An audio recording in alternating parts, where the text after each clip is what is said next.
everyone. Thank you very much for being here tonight. My name is Penny Ray, and on behalf of all of us at the Rogers Memorial Library, I'd like to say welcome and to tell you how honored we are this evening to have Liza Mundy as our speaker, who, I should mention, left her family and home in Arlington, Virginia, only to arrive here at a temperature that was barely any more pleasant than the temperature she left behind. Liza Mundy was raised in Roanoke, Virginia, and received her AD degree from Princeton University. She earned a master's in English literature at the University of Virginia, where she also taught writing. Liza is a staff writer at the Washington Post, where she has written articles and essays on family life, popular culture, the arts, and politics. An article she wrote on 2 deaf women who used a deaf sperm donor to deliberately conceive deaf children was selected by Oliver Sacks for inclusion in the Best American Science Writing in 2003. She has also written for Slate, Lingua Franca, Redbook, Washington City Paper, the Washington Monthly, and Time Magazine, and has won awards for essays, profiles, and science writing from the Sunday Magazine Editors Association, the Maryland, Delaware, D.C. Press Association, the American Association of Sunday and Feature Editors, the Missouri Lifestyle Journalism Awards, and the Gay and Lesbian Alliance Against Defamation. Liza Mundy was a 2003 Kaiser Foundation Media Fellow, a 2005 Media Fellow at the Marine Biological Laboratory in Woods Hole, Massachusetts, and she is currently a Fellow at the New America Foundation. In addition to her most recent book, which is The Richer Sex, How the New Majority of Breadwinners is Transforming Sex, Love, and Family, her earlier books include Everything Conceivable, published by Knopf in 2007, which looks at assisted reproduction and its impact on family, and Michelle, a biography, which was published in 2008 by Simon & Schuster, which is a biography of Michelle Obama. It was a New York Times bestseller. Liza Mundy lives in Arlington, Virginia, with her husband and 2 children. Please welcome Liza Mundy.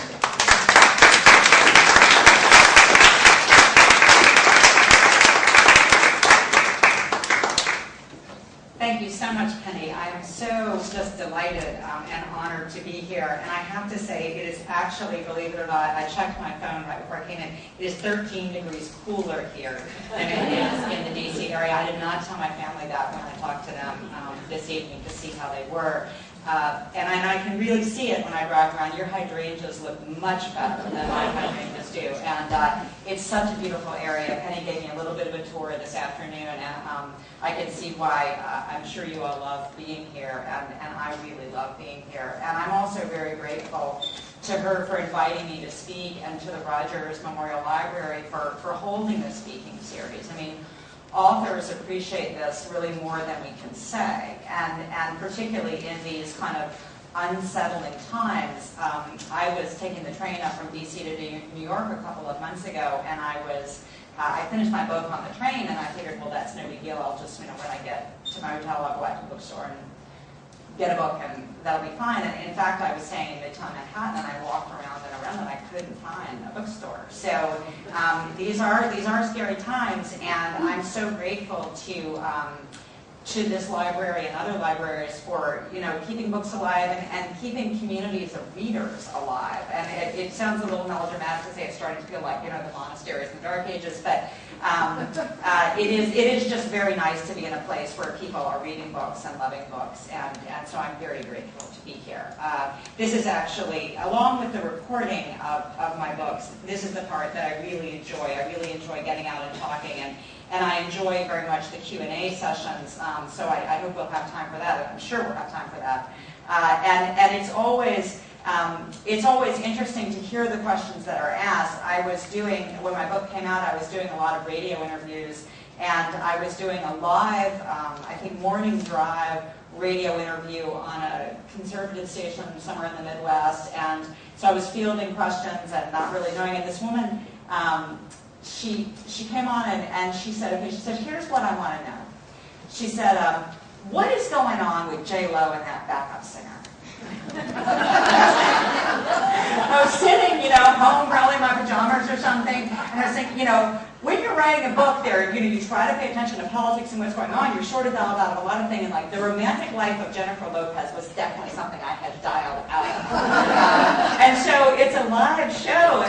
And fortunately, there was a little break after she asked that question. I literally, I had my phone and I was trying to Google, Jennifer Lopez and Wikipedia and get down to her biography to see who she was going out with now. And I can't remember what I managed to kind of stammer out when we came back on. But afterwards, I realized that that the question made a lot of sense, and I understood where the caller was coming from. What she was saying was, why is a woman like Jennifer Lopez, who's rich and talented and successful, going out with this series of sort of unsuccessful, going out with this series of men in relationships that don't work, and presumably, I guess, going out now with a backup singer or a backup dancer or something. And it was interesting. So she was really asking the question that I look at in my book is, as women become more successful and they become more economically empowered, what does this do to their relationships? And why does it seem hard for some, celebrity women to find men who they can have steady, successful relationships with? This is something that the late Whitney Houston also talked about in her interview with Oprah about how difficult it had been in her own private life to be so successful, to be more successful than her partner, and she felt that it had been toxic in her relationship. And what's interesting is when I was doing for this particular book, I read a lot of social science, so I read a lot of economics and sociology and psychology, and you find when you're reading that there is a study that's been done on everything, basically. And I wish I had said in answering that radio interview, that there actually has been a study done recently about something called the Oscar curse, and that it had long been rumored that Hollywood actresses, when they win the Oscar for Best Actress, that they become romantically endangered, that their marriages collapse and dissolve. And because, Sandra Bullock, Reese Witherspoon, both, had breakups after winning that award, and they found out actually that it's true, that for women, when they win Best Actress, their risk of divorce goes up, and for men, this is not true. So thinking about it afterwards, you always wish that you had the right response. I did understand that essentially what she was getting at was the question I try to examine in my book, and it is a very real question now for ordinary women. I mean, it's always been, I think, an issue for celebrity women and women who are sort of out there living a life that seems so different from our own, but it is now a very real question for many, many women and men in their personal lives, living very ordinary lives. And so what I try to look at in my book is, what does it mean, this generation of women who are coming up, who are better educated than their male counterparts, and whose earning power is starting to reflect that level of education and drive and achievement, and to a certain extent, greater opportunity than women have ever had before. And one of the other real pleasures of doing the reporting was getting to look back, at history a little bit. I think, probably when I started out, I remember that in the 1970s, it was hard for women to get a credit card in their own name. When women got divorced in the 1970s, they were considered too unstable to have, a credit card. I remember that when, Billie Jean King had been unable to get a credit card in her own name when she was winning and earning more than her husband at the time. But what I reminded myself of as I was doing some historical research is that for hundreds and hundreds and hundreds of years, women were literally economically disempowered when they got married. I mean, anybody who watches Downton Abbey knows that for years and generations and hundreds of years, marriage was really the sort of only option for a woman in terms of feeling successful in her own life and having a place to live and having a way to live. And when women got married, in this country, in England, in many other countries, she lost all her property rights. If she came into the marriage with property, she lost the rights to that property. Her husband had control over the property. And if she worked, she lost the right to her wages. Her wages accrued to her husband, and he had the say over how the household income was deployed. And so this was basically accepted for hundreds of years as the way things should be. And one of the interesting parts of my research, when I was reading a lot of economics, I ran across a reference to an editorial in the London Times in 1868, when in England, as in America, there was starting to be some agitation about this. there was starting to be social reform, and people were suggesting that perhaps wives in marriage should have the right to their wages, and perhaps women should have some property rights when they married. And so there had been, in Parliament, there had been some talk, and the London Times was very worried about this development and was convinced, basically, that it would end society as people knew it. So I looked up this editorial that had been written that went on and on, really for thousands of words, about all the hell and damnation that would occur if women had property rights in marriage. And I'll just read a little bit of what the editorial said. I enjoy, actually, a lot of the quotes. And so here's what the editorialist wrote in 1868, just considering the possibility that women in marriage might have some property rights or the right to their wages. We believe the present law is founded on the only sound view of the domestic relation. Unless all experience up to the present day is at fault, it is absolutely requisite to the peace of the family and to the happiness of all the members of it that the authority of the husband and the subordination of the wife and children should be decidedly maintained, and it is impossible to suppose that this could be the case if husband and wife were, not only before but after marriage, independent contracting parties. So if a woman had economic dependence in marriage, basically marriage would dissolve and society itself would be the verb they used was destroyed.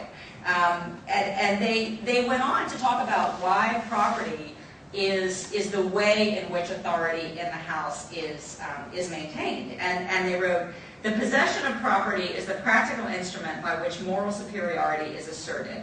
If a woman has her own property and it can apply to her separate use her own earnings, she is practically emancipated from her husband's control. What is to prevent her from going where she likes and doing what she pleases? So that was the quote that was in the economics paper that I came across. And when I first read it, I thought, was that like 19th century irony? Were they joking? You know, and so that's when I went back and read it, and in fact, they were not joking. I mean, they really believed that if marriage was two, as they put it, two cohabitating partners, that's what it would become if women had property rights, that men and women would just be cohabiting, that the husband would lose his authority, there would be nothing to prevent women from just going around wherever they wanted, and that society as we knew it would cease to exist. And what's interesting, they also talked about how what's even worse than a wife who has some earnings is a wife who has greater property than her husband.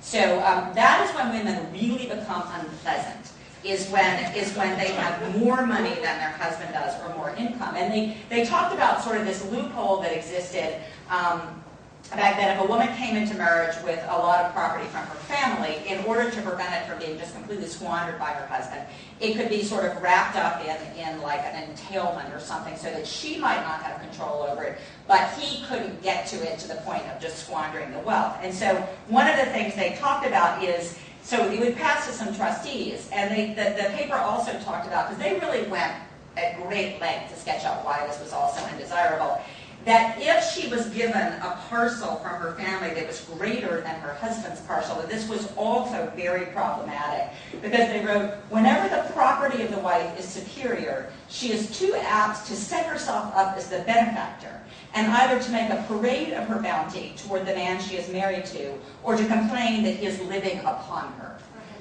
So again, this idea that if a wife is economically empowered, not only could she maybe go where she likes to do what she pleases, but if she has too much money, it will be very unpleasant. She'll lord it over him. So despite all the efforts of the editorial writers of the London Times, in fact, married women's property rights were passed in England. They were passed, I think, actually first in New York in this country. I think that New York and Massachusetts might have been among the first states to have them. But it's really interesting to see how long the idea persisted that if a wife earned, and if she had independent wages and independent property, she became an unpleasant wife. So what we had in the early part of the 20th century were all sorts of measures, really explicit measures, to prevent women from staying in the workplace, to discourage women from staying in the workplace. There were things like marriage bars. So if a woman maybe was a teacher, if she got married, she would be fired by the school board. So the idea that if you were single, maybe you would work for 4 or 5 years, but then when you married, you would stop working. women, there's an economist at Harvard, Claudia Golden, who's done wonderful work showing that, when women started going into offices in the 1920s, when we started having this expansion of sort of the white-collar workforce and offices, that, they would be hired on as secretaries, but they would stay as secretaries. There would be no advancement available for women, and their wages would stay lower, whereas a man could be hired, say, as a bookkeeper, and he could actually rise in the corporation. So there were all sorts of kind of really not subtle mechanisms that existed to depress women's wages, to enable men to earn a breadwinner's wage, to support a family. And again, the belief was that this was how you had peace and happiness in the household. So when I was doing my research, I also ran across quotes. There was a sociologist in the 1920s who talked about how when women have their own wages, they become sort of unpleasant wives, who are no longer subordinate to their husband's authority. There was a letter writer to a women's magazine who wrote that when a wife has her own wages and can keep her own earnings, she becomes less lenient and more critical of her husband's faults and failings. What's interesting about that letter actually is that it was written by a woman.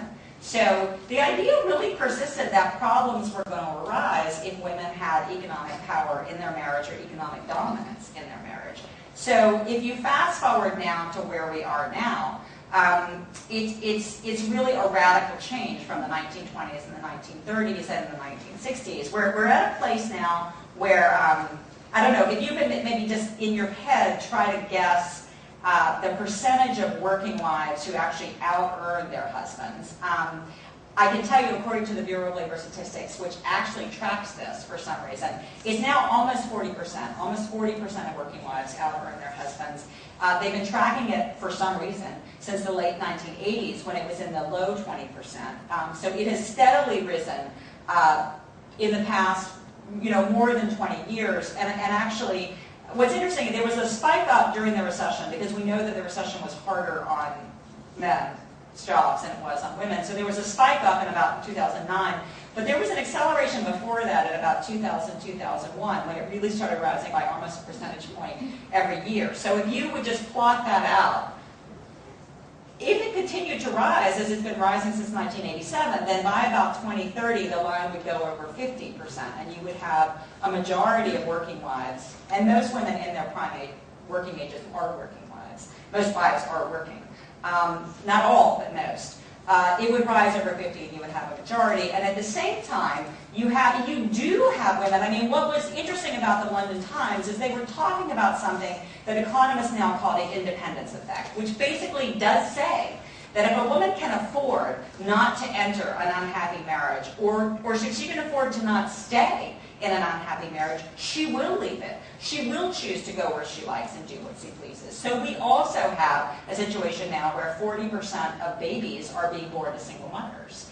And some of these women are cohabiting, again, a verb that the London Times used in the late 19th century, with their partners, but some of them are choosing to go it alone, and in some cases they're going it alone because the sort of middle class, working class men in many parts of this country have really suffered, have particularly suffered from the changes in the economy, the loss of high-wage industrial jobs. And women are saying, look, I can support myself, I can support a child, but I really don't see a reason to marry this guy. I really don't see a reason to take on someone who looks like they might be another dependent. So in fact, I mean, I think that a lot of the social changes that we're seeing, single parenthood, cohabitation, some would argue the rise in divorce rates in the 1970s, 80s when women started working, is linked to the fact that women were earning, they were having their own income, and if they could afford to leave or stay away from marriage, in some cases they were choosing to do so. Obviously there are a lot of other reasons for these trends, but I do think that actually in some ways what the London Times editors were worried about was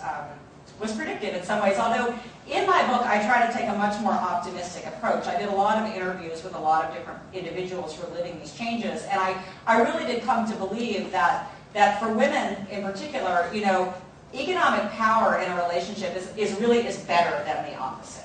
I mean, we knew what the opposite was like, and that could be fine, but it really is, economic empowerment is a good thing. It is a move forward.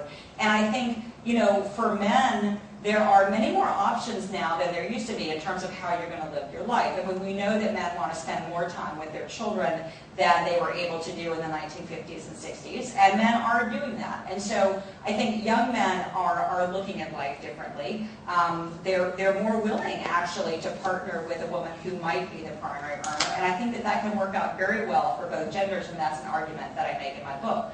So we're at this point in time where 40% of working wives out-earn their husbands. That percentage has been going up steadily. We're also at a time where women are taking 57% of the college and university degrees right now. Women are in the majority of associate's degrees, bachelor's degrees, master's degrees, doctorate's degrees. They're taking basically 50% of business and law degrees. And so it has historically been true that for a woman to earn as much as a man, she needed more education. So in part, women have always had the college-going impulse because there were never these high-wage industrial jobs available to women with a high school diploma. I mean, always if you were going to get a decent job, you probably needed a college education. And so that has just become, I mean, women have really accelerated their college going in the past 20 and 30 years. Way beyond, I think young men haven't quite gotten the message yet that the days of the high-wage industrial jobs for high school graduates are waning, and that a college degree is more important than ever. And what is happening for women is that the disparity between a female college graduate's earnings and a male college graduate's earnings is narrowing.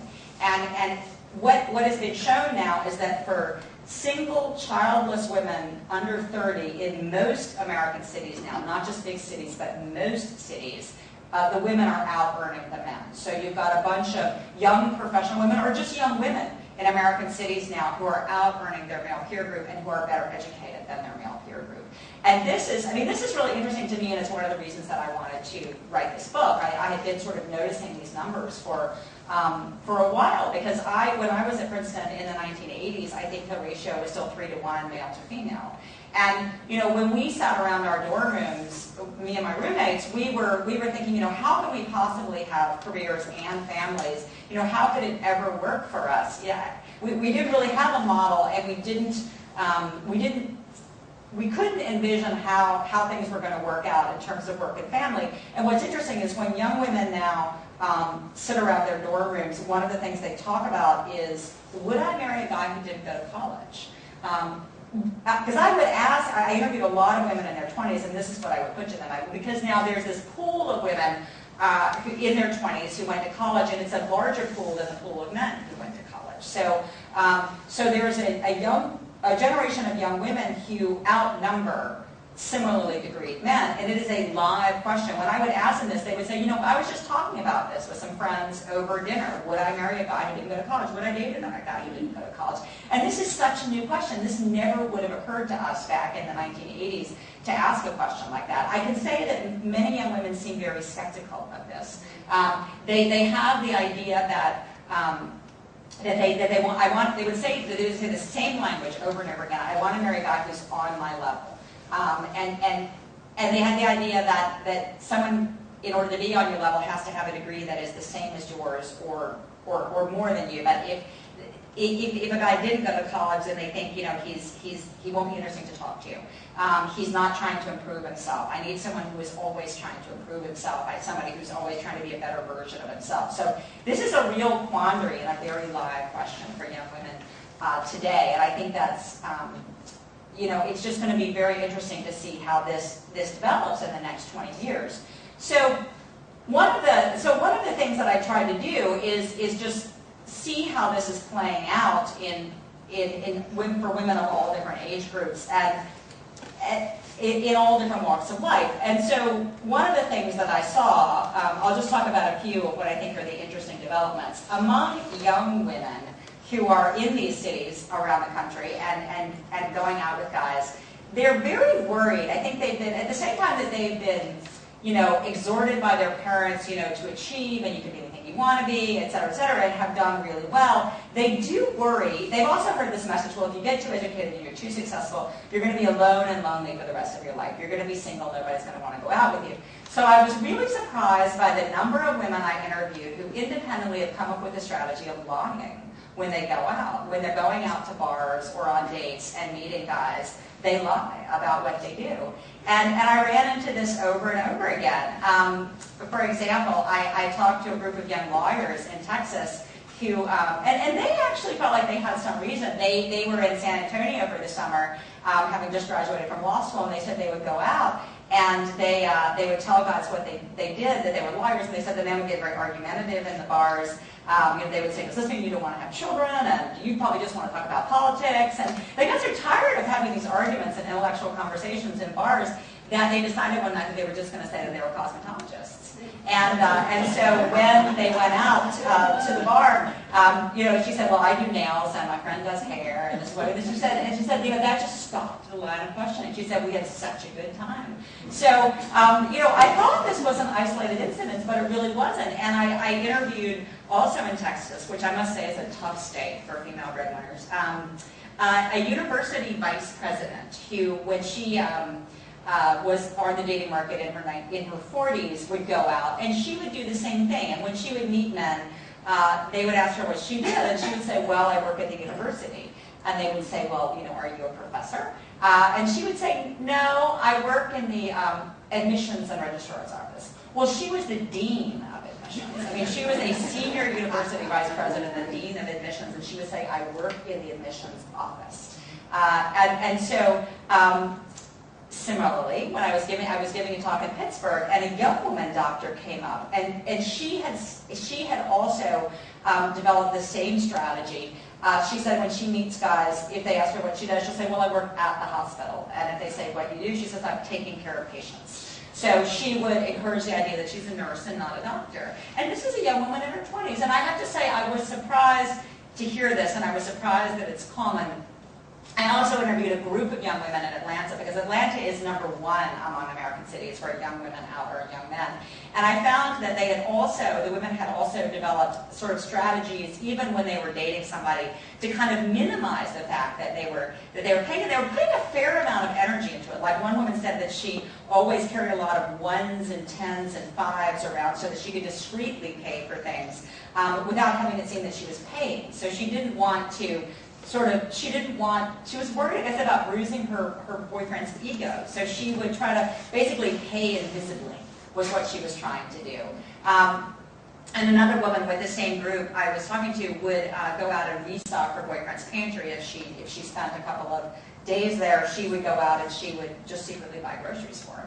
So it was interesting to me to hear that these young women were taking pains to hide their achievements and to hide their earnings, that they still seem to think, like getting back to the London Times, still seem to think that men would think that they were unpleasant, or would think that they really didn't know how to wear their affluence and their success, I think. And I hope that this changes, because what I saw from the studies that I read is that, in fact, young men have gotten the message, and they understand that in these uncertain times, to have a partner who is working and earning and can tide you over during a period of recession, or can be the primary breadwinner while you're in graduate school, or maybe be the primary breadwinner going forward and enable you to spend more time with your children, that this is a good thing. And so what studies have found is that over the past 50 years, when men there's been this long-running study actually done when men are asked what their ideal traits are in a mate or a marriage partner, and they found that over the past 50 years, domestic skills has plummeted as a trait that men identify as desirable. Virginity has also plummeted as something men consider important. Financial prospects in a female partner has risen more than any other trait. So I think men do understand that it is a good thing, and there are also studies showing that among the highest earning women earning over $100,000 a year, marriage rates have really risen in the past couple of decades. So the idea that you're going to be alone and lonely if you're too successful is really not correct. And I do hope that these young women, can find it in themselves to be more comfortable with their earnings and with their success, even as they are wrestling with real questions. I mean, one of the I thought it was quite wonderful when some women described their relationships with boyfriends and partners who were very supportive of them, and who said to them, I interviewed a young woman who's an engineer in Atlanta, and she's been very successful in her PhD program, and she's looking at some very good job prospects. Her boyfriend is in the same program, and he's been, I think, he's had more trouble with the PhD program. He had a really tough advisor who was feeling sort of discouraged. And he said to her, you know, you were doing so great. You've got these great job prospects. You know, if you get a job in California, if you get a job offer, I'll go with you. I'll move across the country with you.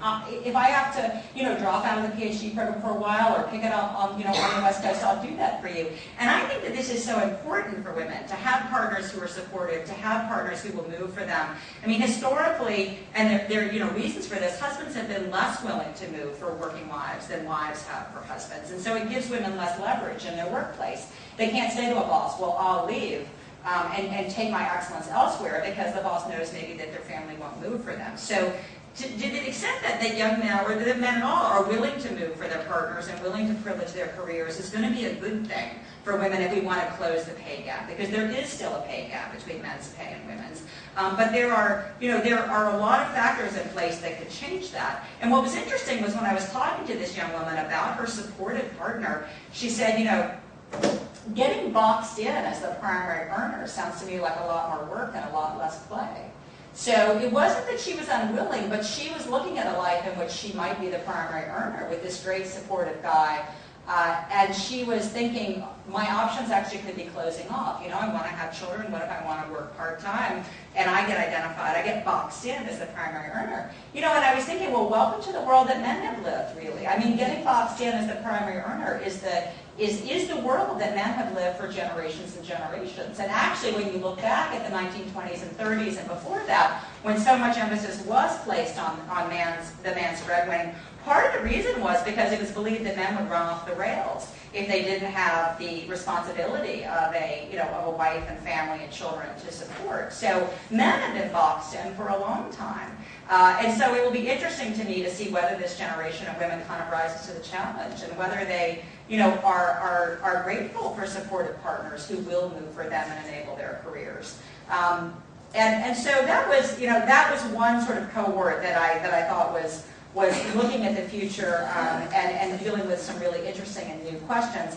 And I have to say, I did talk to women who had been, you know, very successful in their marriages and had encountered sort of what Jennifer Lopez or Whitney Houston encountered, partners who were resentful or ambivalent or retaliatory. I have a whole chapter on that. But I was also interested, I was equally, if not more interested in sort of what women's issues were or are when they find themselves in existing partnerships where they have pulled ahead of their partner. And this is something that's happening to women in their 30s and 40s more and more. When they just sort of went into a relationship expecting, okay, we're going to be on the same level and we're going to move forward. And I think this is what feminism has really encouraged women to think is the ideal world. I think this is what I was, you know, led to think, that the ideal world would be one where you're working the same number of hours as your equally driven partner. You come home, if you have children, you both work the same number of hours at home. You both, you know, spend the same amount of time on childcare, and everything is just equal. And you're basically, you know, just like each other, you and your husband or your partner. And so when women found themselves in situations where this was not happening, where they were the one who had pulled ahead, it was surprising and disconcerting to them, I think, and it reopened questions that they thought that feminism had answered. For example, I interviewed a young woman in the Bay Area who is also an engineer and was working for a defense contractor out there. And she had worked all her life. She had belonged to the Freedom from Gender Society at MIT, just, you know, progressive feminist all the way. Her husband went to get his master's and graduated in the middle of the recession, couldn't find a job, so he was unemployed. And that was actually why they had gotten married. They had been living together and planning to get married at some future point when they could sort of afford to have a nice wedding and invite all their friends, but she needed to get him on health insurance. Well, because he couldn't be on student health insurance anymore, so they ended up getting married sooner than they had thought. And she was feeling the breadwinner's responsibility very acutely, and feeling that she was now responsible for both of their welfare, for their household, for their health insurance. And she was asking herself questions. She was not completely happy with or secure in her job. She felt like under other circumstances she might have wanted to look around, but because she did see herself now as a breadwinner, she was working harder than ever at her job. She was working long hours, she was traveling, she was taking some long-term travel assignments, and she was also finding that her job performance, her job reports were improving. Like she was getting very good performance reports, evaluations on her workplace. She was starting to like her job more because she was getting great evaluations.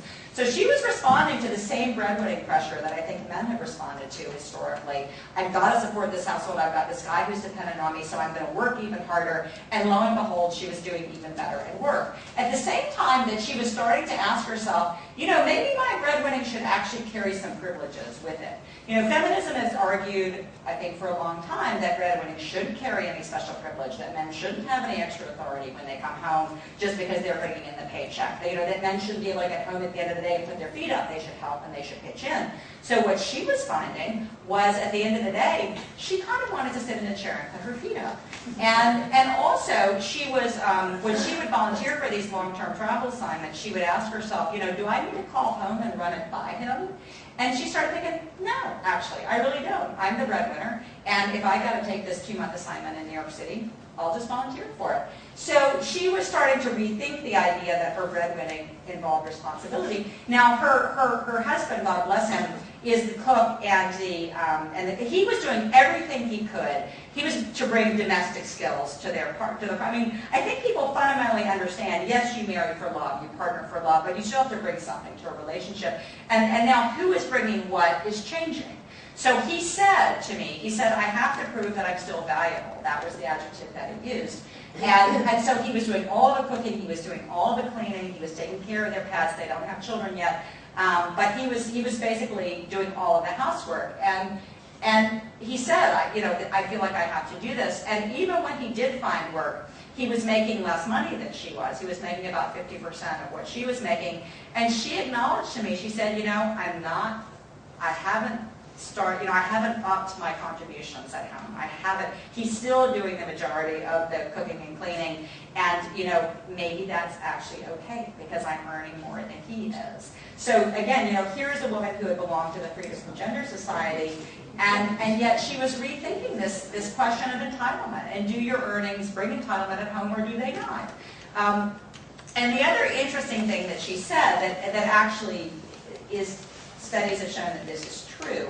When women are the breadwinners, studies have found that they are less likely to hand over their earnings to the household, less likely to think of themselves as the breadwinner. That historically, men have been more likely to just, hey, okay, here's my paycheck, and we'll figure out what to do with it. But women, I think because we have been historically inclined to think of our earnings as supplemental and to think of them as our pin money, that we think of our earnings as our earnings.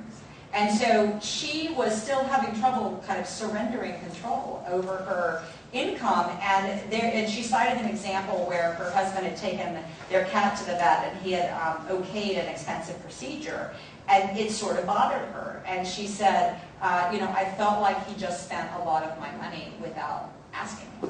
So she thought of it as her money. And I interviewed more than one woman and more than one liberal feminist who confessed to thinking of her money as opposed to our money. So I was interested to see the ways in which women actually are still trying to get their heads around this situation when they have not expected it in their partnership.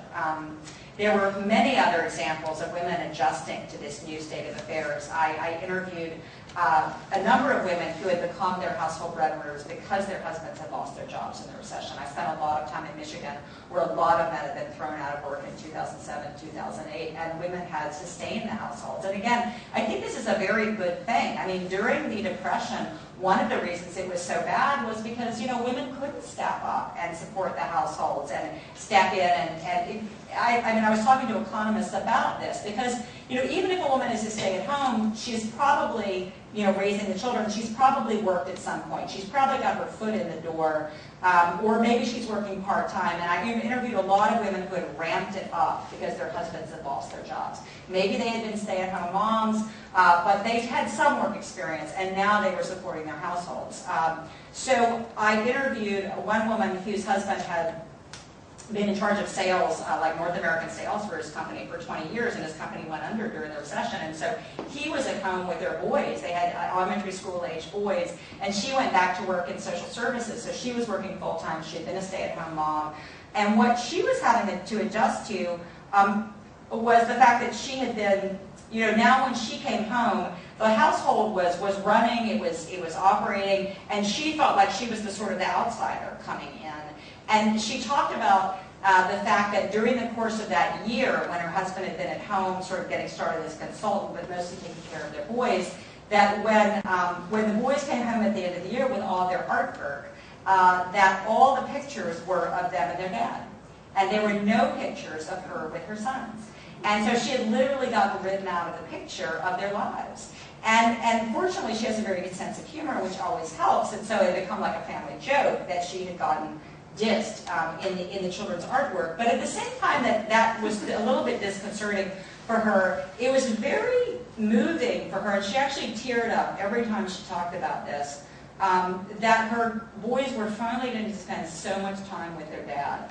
And whenever she tried to talk about it, her face would get really red and she would tear up, and she said, he worked so hard for so long, and this is the first time that they've really been able to spend so much time with him. And so she was willing to live with a situation where she had been written out of the artwork, because she felt like her boys, for the first time, were getting to have this incredible amount of time with their father at such a formative period in their life. And again, I reflected that she was experiencing, I think, what men have traditionally experienced. You're not with your family, you're in the workplace, but because of your labor and because of your earnings, you're enabling them to be together. You're enabling your family to be together and to thrive. And her boys were still thriving.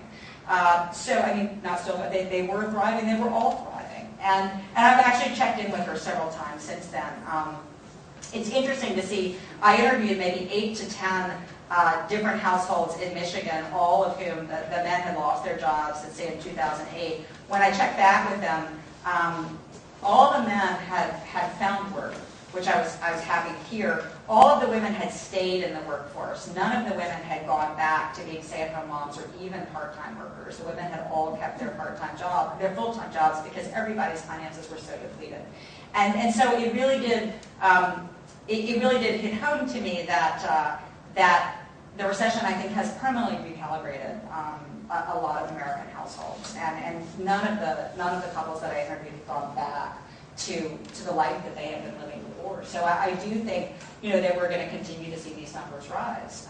So it was very interesting to me to talk to women about sort of the struggles and the psychological issues that they are dealing with when they find themselves unexpectedly becoming the breadwinners in their partnerships.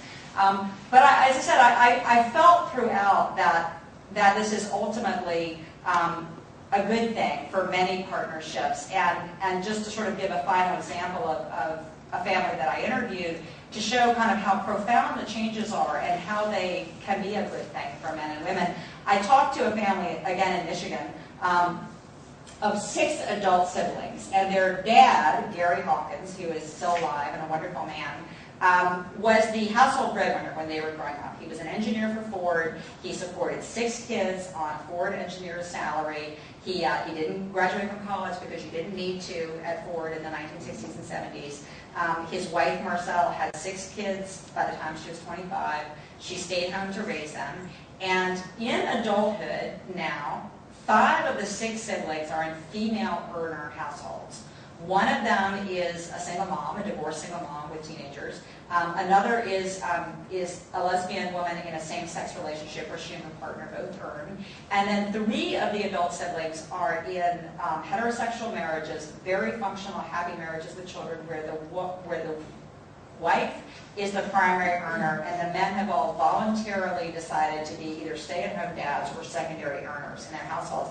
And so talking to this wonderful functional family about how it works and why it happens was really interesting, because one of the things that the men all said was that they love their dad, and they have a great relationship with him, but he was gone all the time when they were growing up because he was working overtime to support this family. And so he says it. I mean, he tells young guys now, you know, don't do what I did. I was never there when they were growing up, and you know, you only get to see your children as children once.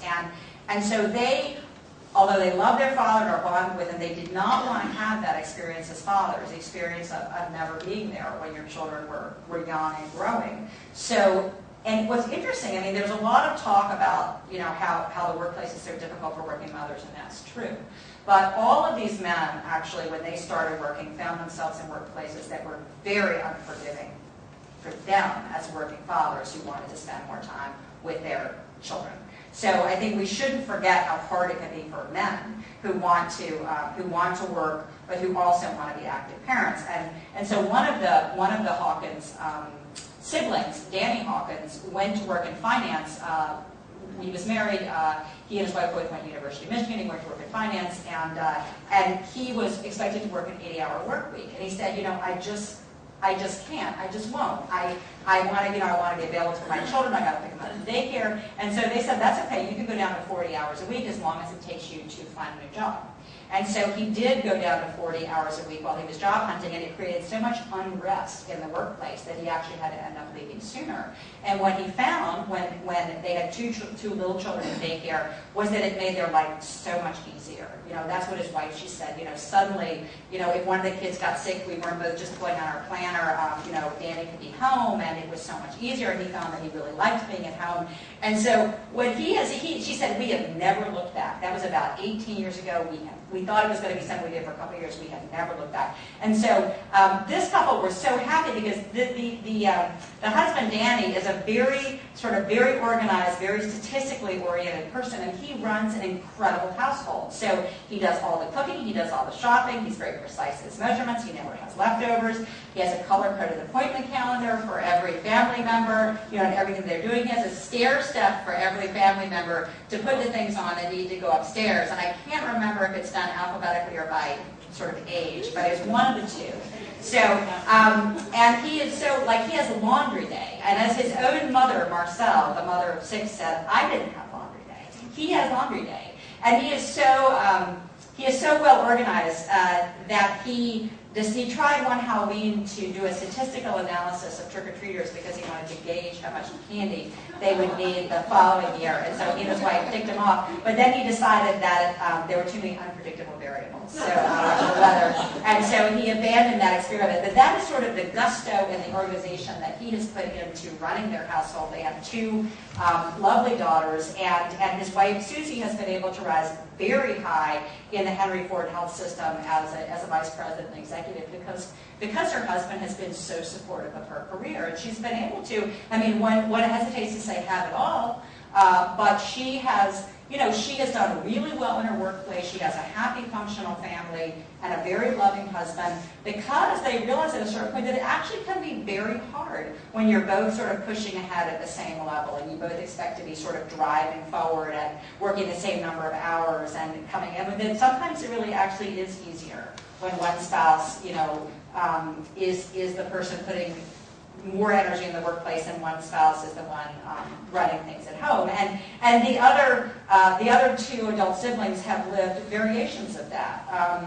One of them, actually, the husband also wanted to spend time as he wanted to be a stay-at-home dad early in their parenting. And then at a certain point, he re-entered his career in the restaurant management and really, really loved his job until his wife got a promotion at work that required her to travel globally. And this, I think, was a really wonderful couple. When she got that promotion, he went to his boss and he said, I love this job, but I'm going to have to quit because she really deserves this position and she has really earned it. And she made a sacrifice for me back when I wanted to be a stay-at-home dad, and we took a real salary hit for that, and she let me do that, and I'm going to make the sacrifice for her now. And so he ended up, you know, being able to work part-time in that position that he loved. But I thought that it was a really wonderful example of the generosity and the mutual sacrifice that couples can make. And I thought to see a man and a husband voluntarily step down his job in order that his wife could get the promotion that she deserved was a really terrific thing. And again, I think really important for women in terms of succeeding in their jobs. I think it sent a message to her management and to her boss that she has a family who is behind her and who supports her. And so I'll just say with the final anecdote, the final adult sibling in that family, another woman who's been very successful in the auto industry, and her husband is sort of he's been the active parent. He's taught all their children to be crack golfers. He's really raised very athletic and talented children because he's been a very hands-on dad, and he's also a great cook and a very active bartender. And this is also a very successful ingredient for a happy marriage, I think. And so they have an agreement that when she's had a really hard day at work, she'll text him one word. She'll text him the word red, and he'll have a glass of red wine waiting for her when she gets home. And so one day she had a really bad day, so she had communicated this to him somehow, and when she got home, she kind of staggered inside, and there wasn't a glass of red wine, but she just started talking to him about her day and how hard, and he listened for a while, and then he said, "Did you see anything outside when you came in?" And she said, "No, I don't remember." So she staggered back outside, and she saw that there was a fresh margarita waiting for her on the doorstep, and it had a sign over it that said, "Drink before entering." So listening to that anecdote, I thought, the old Freudian question of what do women want could have a lot of different answers, but a fresh margarita on the doorstep at the end of a hard day at work is definitely one good answer. So again, I felt that these couples had devised balances that worked very well for them and their families, that had enabled the men to spend more time with their children and enabled the women to really succeed at work. And I thought that they offered a model to all of us of a world in which couples can make decisions about who's going to be the primary earner, if there is one, and who's going to be the stay-at-home or the secondary earner based on who wants to do what and who's best suited for which role, and not on sort of outdated notions of which gender is better suited for which role. So I came to believe that this could have a very happy outcome, and I will watch, particularly this generation of women, I think, with a lot of interest to see how their lives unfold. So thank you. I'm sorry I talked to you.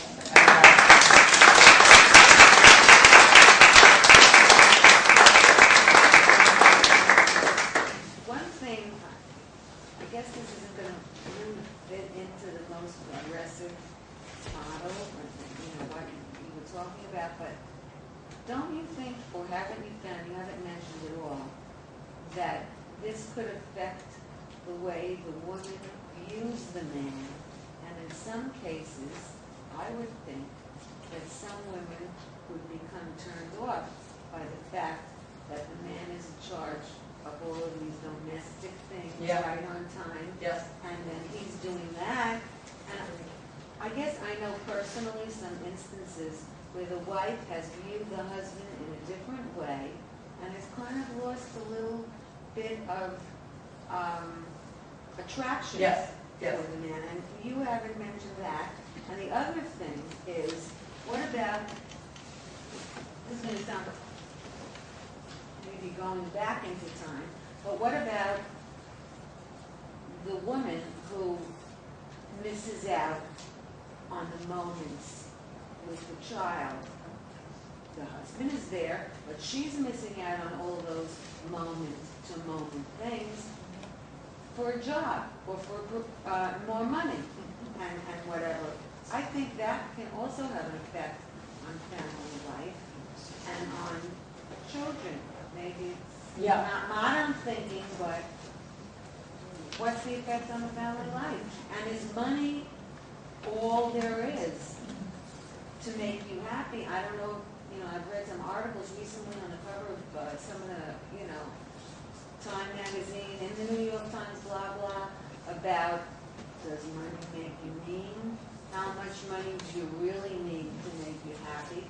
And what about the effect on the family life dynamic when these things affect? Because you can't take your money or your possessions or your success with you. You can only take the people that you love and the love that you've shared with your family with you. Well, I'll respond briefly. I know. That's actually true. And I would say, actually, the Hawkins family that I ended with, they had all made the decision, actually, one salary is going to be enough for us. I mean, they had the budget to make this work, to have one spouse stay at home. In their case, he was the male. But they you know, these women were not thinking, we're not about money, money, money. They had said, we'd like to have one person at home or one person be the secondary earner. So we're not going to pursue a two-income lifestyle. We're going to dial it back and we're going to budget to make this work. So, but I in my little talk about, you know, women having issues with this, women who lost respect for their husbands, women who came home at the end of the day and found their husbands over-domesticated, or cooking these enormous meals when all they wanted was a salad, sort of overcompensating, that was a real phenomenon. And I actually interviewed women who left their husbands because they felt that the men had stagnated. I think, you know, among women there's a lot less tolerance for a man who is staying, there can be a lot less tolerance for a man who is staying home and in the woman's mind. I'm not saying that there should be. No, it definitely happened, and the women, I mean, women were surprised that it happened. I also interviewed women who sort of, it was okay with them that their husband was at home with the kids until the kids went to college, and then they said, you've got to get back in the workforce. You can't keep living this way. I don't want to get home and they find that you've just been sitting around the house. And in my experience, men seems to me are less likely to say that to their wife when the kids, you know, when they're empty nesters and the kids go to college, they're less likely to, like, this is just purely anecdotal, but less likely to, like, put their foot down and say, you've got to go out and start doing something because this is just unacceptable. And I definitely interviewed women who had said that, and women who had lost respect for their husbands and who had divorced their husbands because they just felt like he's not moving forward. Yeah, and who had lost their trust. That would be sexist of that woman to lose respect. Well, it's an emotion. It Well, is. yes, Right. but you put yourself in the primary position. You spoke of the woman who said, well, I don't have to tell him what I'm doing with my money. I don't have to call and ask permission. I feel sorry for her. When you marry, you make an us. Right, right. And if it's you and me and we have a house together, but I've got my job and you've got your job, believe me, those employers do not care if you have a happy marriage. They are disinterested. You have to make the happy marriage and get over the hurdles that everybody faces. Sometimes I can pull the wagon, sometimes he has to pull the wagon. Yeah. Well, that, I think, can be a very ideal situation when different people are pulling the wagon at Yes. different periods. You mentioned this briefly. You mentioned daycare centers, and this economic thing that you're talking about has created an abundance of children being raised in daycare centers, and I think that's another topic for what effect that has on our society. From 3 months on, Absolutely. they hand a child over to a daycare I can center, testify to and that for years the child is reared. I think we'll have to wait to talk to those children when they're 21 and see if they want to repeat that. I just have to say situation. something to this, okay? I have a very lovely daughter-in-law. She is wonderful. She works at Women in Britain's Hospital. She helps doctors raise funds for cancer research. She loves her job because she gets to mingle with doctors on a very private basis. They fly her in their small planes, places and stuff. My son is the breadwinner. She makes decent money, but maybe I shouldn't even be saying this in this public forum. Do I know anyone? The doors are closed. Okay. Well, I know her, but that's okay. My daughter-in-law, they live in Boston, and she has one child, and she's pregnant, and both children, let's just put it this way, did not come easily to them. They are sort of miracle children. Well, she put the first child in daycare. My son was over giving a deposit to the daycare center the day after the child was born, so that he could be in this particular daycare. That was very, I guess, favorable ratio-wise or whatever, the best daycare in the area. And when the child was 3 months old, he was in daycare. And when I said something about that, the answer was, it's much better than having a nanny or having someone there in the house or whatever. She's not staying home. And I said, why? Because he gets to socialize. So I'm hearing that he's gonna socialize at 3 months old, and I wanna know how is that possible? Well, let me take some more questions, because I don't think I want to get in an argument about daycare versus, although I will say some of the couples in my book, one of the reasons that the husband was saying how important But it was just another was because they were phenomenon. actually trying to avoid. It's another child abuse. phenomenon. So, yeah, it is. I just wanted to find out from you if there was a socioeconomic difference between women, professional women who could earn enough so that there could be a choice for a husband to stay home, and the great body of women whose significant other might be like a high school grad, and maybe they have an AA degree